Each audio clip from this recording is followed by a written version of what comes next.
નમસ્કાર મિત્રો, આજે તારીખ 4 જાન્યુઆરી 2024 ગુરુવારના ઇમ્પોર્ટન્ટ કરંટ અફેર્સમાં તમારું સ્વાગત છે. દરરોજની જેમ સૌપ્રથમ ઓનલાઈન જોઈશું અને ત્યારબાદ જે ઇમ્પોર્ટન્ટ કરંટ અફેર્સ છે તેને આપણે ડિટેલમાં જોઈશું. આ વિડીયોની PDF તમને મારી ટેલિગ્રામ ચેનલમાં મળી રહેશે, જેની લિંક વિડીયોની નીચે ડિસ્ક્રિપ્શનમાં આપેલી છે. તો શરૂ કરીએ ઓનલાઇનર્સથી. ભારતની સૌથી મોટી રોબોટિક્સ સ્પર્ધા રોબોફેસ્ટ ગુજરાત 3.0નું આયોજન અમદાવાદ ખાતે કરવામાં આવશે. કર્ણાટકના મૈસૂર જિલ્લાના વરુણા ગામ ખાતેથી 11મી સદીના જૈન શિલ્પો મળી આવ્યા છે. મહાત્મા મંદિર કે જે ગાંધીનગર ખાતે આવેલું છે, ત્યાં 2 નેટ 0 અને ગંદા પાણીના નિકાલ તેમજ કચરાથી ઉર્જા વિષય વસ્તુ પર અલગ અલગ સેમિનારનું આયોજન કરવામાં આવશે. આ સેમિનાર વાઇબ્રન્ટ ગુજરાત સમિટ 2024 અંતર્ગત આયોજિત છે. અમરેલી જિલ્લાના લીલિયા તાલુકાના ક્રાંકચ ગામે ક્રાંકચ બવાડી ડુંગર વિસ્તારમાં રાજમાતા સિંહણનું સ્મારક બનાવવામાં આવ્યું છે. મોહમ્મદ વસીમ કે જે UAEના ખેલાડી છે, તેમણે આંતરરાષ્ટ્રીય ક્રિકેટમાં એક કેલેન્ડર વર્ષમાં સૌથી વધુ સિક્સર ફટકારવાનો રેકોર્ડ બનાવ્યો છે. આ ઉપરાંત તેમણે એક વર્ષમાં સૌથી વધુ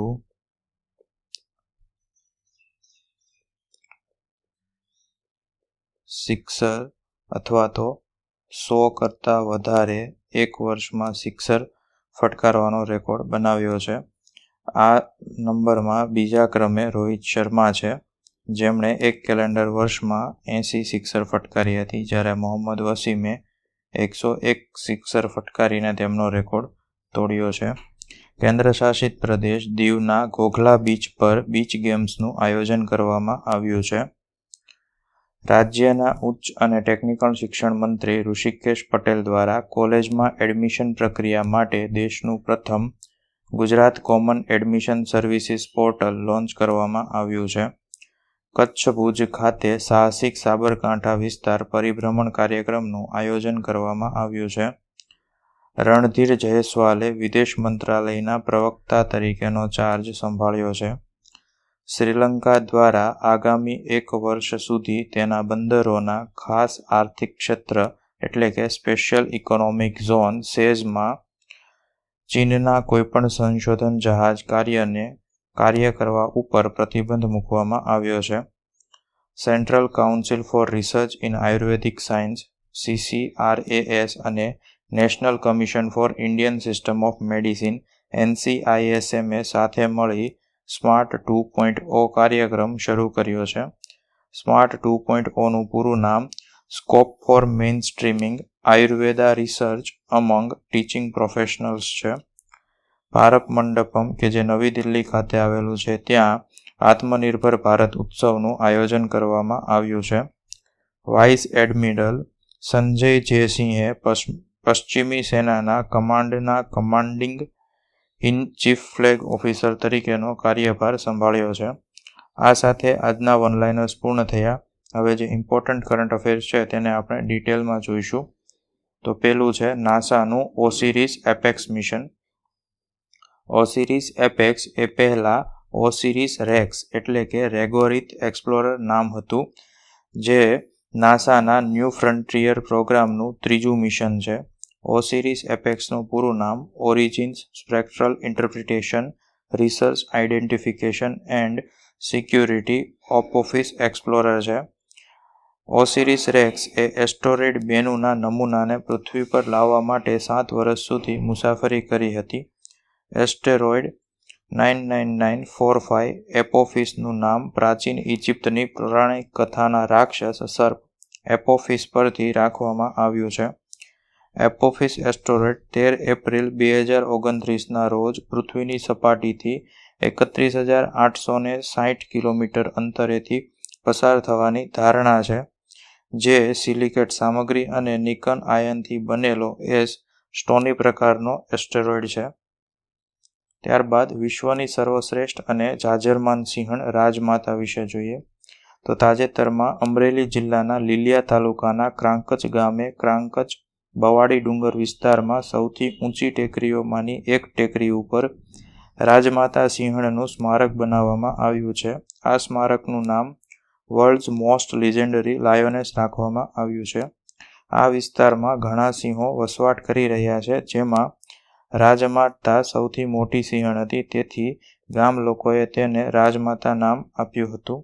વર્ષ 2020માં રાજમાતાનું જસાધર એનિમલ કેર સેન્ટર ખાતે સારવાર દરમિયાન અવસાન થયું હતું. હાલ લીલિયા પંથકમાં 53 સાવજોનો વસવાટ છે, જે આ રાજમાતાની દેન છે. રાજમાતા સિંહણના નામે 3 જેટલા વિશ્વ રેકોર્ડ નોંધાયેલા છે, જેમાં સૌથી વધુ 19 વર્ષનું આયુષ્ય ભોગવવું, મુક્ત વિહરતી સિંહણ દ્વારા સૌથી વધુ બચ્ચાને જન્મ આપવાનો વિશ્વ વિક્રમ, તેને તેના જીવનકાળમાં 7 વખત બચ્ચાને જન્મ આપ્યો હતો, ઉપરાંત સૌથી મોટી ઉંમર એટલે કે 18 વર્ષે માતા બનવાનો પણ વિશ્વ વિક્રમ તેના નામે છે. ત્યારબાદ રોબોફેસ્ટ ગુજરાત 3.0. ભારતની સૌથી મોટી રોબોટિક્સ સ્પર્ધા રોબોફેસ્ટ ગુજરાત 3.0 ને એન્જિનિયરિંગ ધ ફ્યુચર કોમ્પિટિશનની ગ્રાન્ડ ફિનાલેનું આયોજન સાયન્સ સિટીની રોબોટિક ગેલેરી ખાતે કરવામાં આવ્યું હતું. આ રોબોફેસ્ટનું આયોજન ગુજકોસ્ટ અને સાયન્સ સિટીના સંયુક્ત ઉપક્રમે કરવામાં આવ્યું હતું, જેમાં કુલ 67 ટીમ, 330 વિદ્યાર્થી, 50થી વધુ માર્ગદર્શકોએ ભાગ લીધો હતો. આ સ્પર્ધામાં 7 અલગ અલગ કેટેગરીમાં કાર્યરત રોબોટના પ્રોટોટાઇપનું પ્રદર્શન કરવામાં આવ્યું હતું. આ સ્પર્ધાની કુલ ઇનામી રકમ 5 કરોડ રૂપિયા રાખવામાં આવી હતી. ગુજકોસ્ટે 29મી ઓક્ટોબર 2022ના રોજ Robofest Gujarat 3.0 engineering the future કોમ્પિટિશનની શરૂઆત કરી હતી. રોબો મેકિંગ સ્પર્ધા રોબોફેસ્ટ ગુજરાત 3.0નું આયોજન વિદ્યાર્થીઓમાં સ્ટેમ એટલે કે સાયન્સ, ટેકનોલોજી, એન્જિનિયરિંગ અને મેથ્સમાં શિક્ષણ અને નવીનતાને પ્રોત્સાહન આપવા માટેની એક અસરકારક પહેલ છે. ત્યારબાદ Gujarat common admission services portal. રાજ્યના ઉચ્ચ અને ટેકનિકલ શિક્ષણ મંત્રી ઋષિકેશ પટેલે કોલેજમાં એડમિશન પ્રક્રિયા માટે દેશનું પ્રથમ Gujarat common admission services portal launch કર્યું હતું.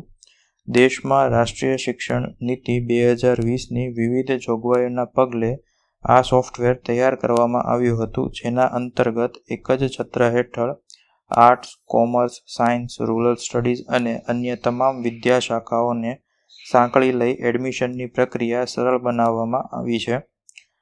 સ્વનિર્ભર 2343 જેટલી કોલેજના 7.5 લાખથી વધુ વિદ્યાર્થીઓના પ્રવેશ માટે આ કોમન પોર્ટલ પર અરજી કરી શકશે.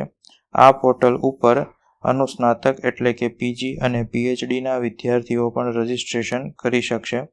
આ પોર્ટલ અંગ્રેજી અને ગુજરાતી બંને ભાષાઓમાં ઉપલબ્ધ રહેશે અને પોર્ટલ પર પ્રવેશ માટેની રજિસ્ટ્રેશન ફી 300 રૂપિયા ઓનલાઈન ભરવાની રહેશે. ત્યારબાદ કોચી લક્ષદ્વીપ ટાપુઓ સબમરીન ઓપ્ટિકલ ફાઇબર કનેક્શન એટલે કે KLISOFC વિશે જોઈએ. પ્રધાનમંત્રી નરેન્દ્ર મોદીએ લક્ષદ્વીપના કાવરતીમાં કોચી લક્ષદ્વીપ ટાપુઓ સબમરીન ઓપ્ટિકલ ફાઇબર કનેક્શન એટલે કે KLISOFC પ્રોજેક્ટનું ઉદ્ઘાટન કર્યું હતું. આ પ્રોજેક્ટ નવી શક્યતાઓ અને તકોને અનલોક કરીને ઇન્ટરનેટની સ્પીડમાં વધારા તરફ દોરી જશે. આઝાદી બાદ પ્રથમ વખત લક્ષદ્વીપને સબમરીન ઓપ્ટિકલ ફાઇબર કેબલ દ્વારા જોડવામાં આવશે. સમર્પિત સબમરીન ઓપ્ટિકલ ફાઇબર કેબલ એ ટાપુઓમાં કોમ્યુનિકેશન ઇન્ફ્રાસ્ટ્રક્ચરમાં પરિવર્તનની ખાતરી કરશે. ઝડપી અને વધુ વિશ્વસનીય ઇન્ટરનેટ સેવાઓ, ટેલિમેડિસિન, ઈ-ગવર્નન્સ, શૈક્ષણિક પહેલ, ડિજિટલ બેન્કિંગ, ડિજિટલ ચલણનો ઉપયોગ, ડિજિટલ સાક્ષરતા વગેરેને સક્ષમ કરશે. આ પ્રોજેક્ટના બેકગ્રાઉન્ડ વિશે જોઈએ તો લક્ષદ્વીપ ટાપુઓ ઉપર પહેલા સંદેશા વ્યવહારનું એકમાત્ર માધ્યમ સેટેલાઇટ માધ્યમ હતું, જેની મર્યાદિત બ્રોડબેન્ડ ક્ષમતા હતી, જેના લીધે વધતી બેન્ડવિડ્થની માંગને પહોંચવા માટે તે સક્ષમ ન હતું. આ પ્રોજેક્ટ એ કોચી લક્ષદ્વીપ ટાપુઓ કેબલમાં પ્રોજેક્ટમાં મેઇનલેન્ડ એટલે કે કોચીથી 11 લક્ષદ્વીપ ટાપુઓ સુધી સબમરીન કેબલ કનેક્ટિવિટીમાં કાવરતી, અગાતી, અમીની, કદમત, ચેટલેટ, કાલપેની, મિનિકોય, એન્ડ્રોથ, કિલ્તાન, બંગારામ અને બિત્રા સુધી વિસ્તૃત કરવામાં આવી છે.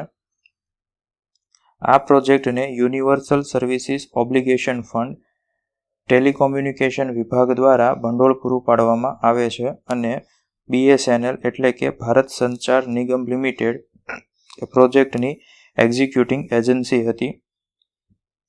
આ માટે કુલ લિંક અંતર 1868 કિલોમીટર અને પ્રોજેક્ટની કુલ કિંમત 1072 કરોડ રૂપિયા પ્લસ ટેક્સ અથવા તો કર હતી. આ પ્રોજેક્ટના લીધે થનારા લાભોમાં જોઈએ તો digital India national broadband mission કે જે કેન્દ્ર સરકારના ઉદ્દેશો છે તેને હાંસલ કરવામાં અને લક્ષદ્વીપના ટાપુઓમાં ભારત સરકારના વિવિધ ઈ-ગવર્નન્સ પ્રોજેક્ટનો અમલ કરવા માટે મહત્વપૂર્ણ ભૂમિકા ભજવશે. આ ઉપરાંત ઈ-ગવર્નન્સ, પ્રવાસન, શિક્ષણ, આરોગ્ય, વાણિજ્ય અને ઉદ્યોગોને પ્રોત્સાહન મળશે, જે ટાપુઓમાં રહેતા લોકોના જીવન ધોરણમાં વધુ સુધારો કરવામાં મદદ કરશે અને એકંદરે સામાજિક અને આર્થિક વિકાસને વેગ આપશે. આ ઉપરાંત ટાપુઓની વસ્તીને હાઈ સ્પીડ વાયરલાઇન બ્રોડબેન્ડ કનેક્ટિવિટી પૂરી પાડવામાં આવશે તેમજ હાઈ સ્પીડ બ્રોડબેન્ડ, FTTH અને 5G અથવા તો 4G મોબાઈલ નેટવર્ક પ્રદાન કરવામાં આવશે. આ ઓપ્ટિકલ ફાઇબર કનેક્શન પ્રોજેક્ટ હેઠળથી જે બેન્ડવિડ્થ આવશે તે લક્ષદ્વીપ ટાપુમાં ટેલિકોમ સેવાઓને મજબૂત કરવા માટે તમામ ટેલિકોમ સર્વિસ પ્રોવાઇડર્સ TSP માટે ઉપલબ્ધ રહેશે. આ સાથે આજનું કરંટ અફેર્સ પૂર્ણ થયું. જો વિડીયો ગમ્યો હોય તો લાઇક કરજો. અન્યને ઉપયોગી થાય તેવું જણાય તો વિડીયો તેમની સાથે શેર કરજો. વિડીયો અંગેના પ્રતિભાવો વિડીયોની નીચે કોમેન્ટ દ્વારા જણાવી શકો છો અને દરરોજ આવી કરંટ અફેર્સને લગતી વિડીયો અપડેટ્સ મેળવવા માટે ચેનલને સબસ્ક્રાઇબ કરજો. Thank you.